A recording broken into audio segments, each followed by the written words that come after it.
Kyiv, Ukraine, June 17, 2025.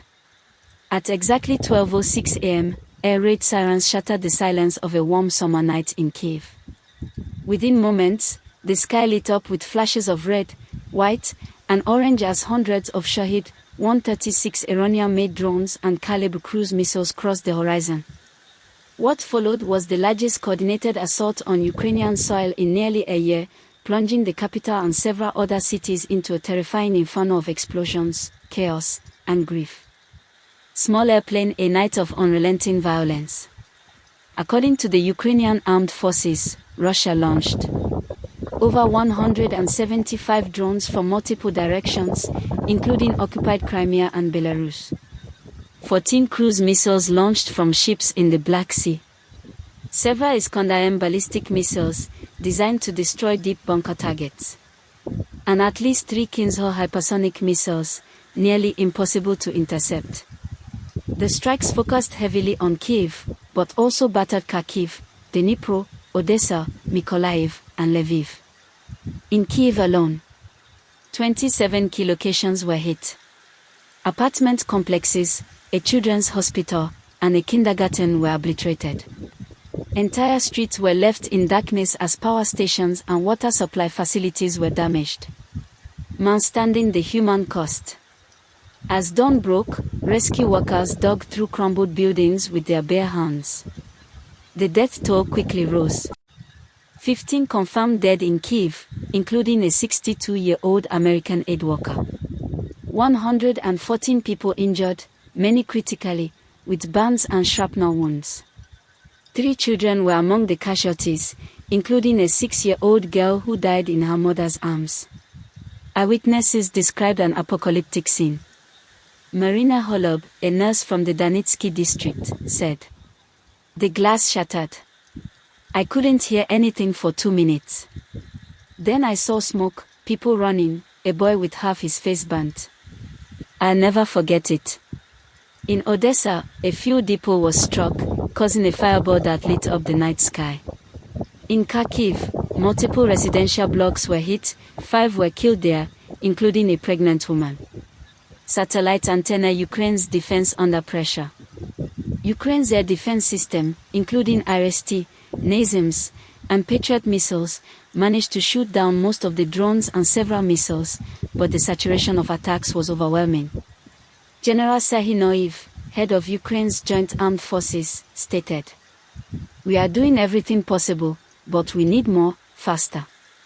This was not a military operation. This was state terrorism. Brain Russia's strategy, fear and exhaustion. Analysts believe the purpose of this assault was not military gain but psychological warfare. By targeting civilian housing, hospitals, kindergartens, emergency services infrastructure.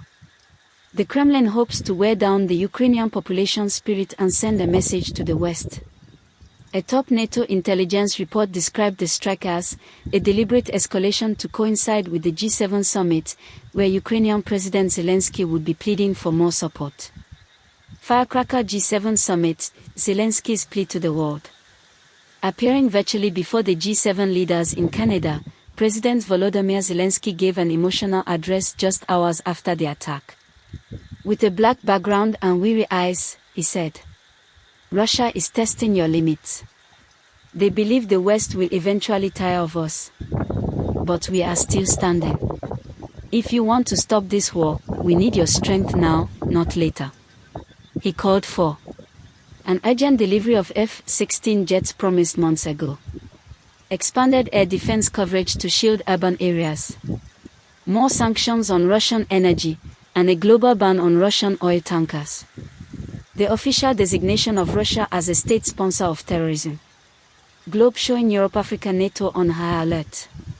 As the bombardment occurred, Poland and Romania scrambled fighter jets.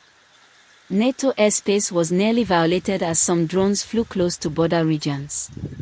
Although no missile crossed into Allied territory, the proximity triggered heightened military readiness across Eastern Europe. NATO Secretary-General Jens Stoltenberg issued a statement. "These attacks are not only crimes against humanity, they are strategic threats to the security of the Euro-Atlantic area. Coughing the aftermath, smoke, silence, and survival. By 6 a.m., Kyiv was quiet again, but nothing was normal. Fires still smoldered in multiple districts. Mobile morgues rolled into neighborhoods. Thousands of residents had no electricity or water. Church bells rang across the city, mourning the lost. And still, life refused to be extinguished.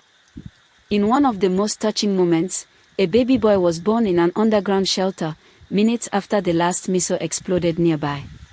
His name? Paramoha, Ukrainian for victory. Dove nation's resilience. Despite the destruction, Ukraine stands firm. Citizens across the country gathered in churches and public squares to light candles, donate blood, and prepare food for the displaced. Graffiti appeared on the blackened walls of Kyiv. We are not afraid. We are Ukraine.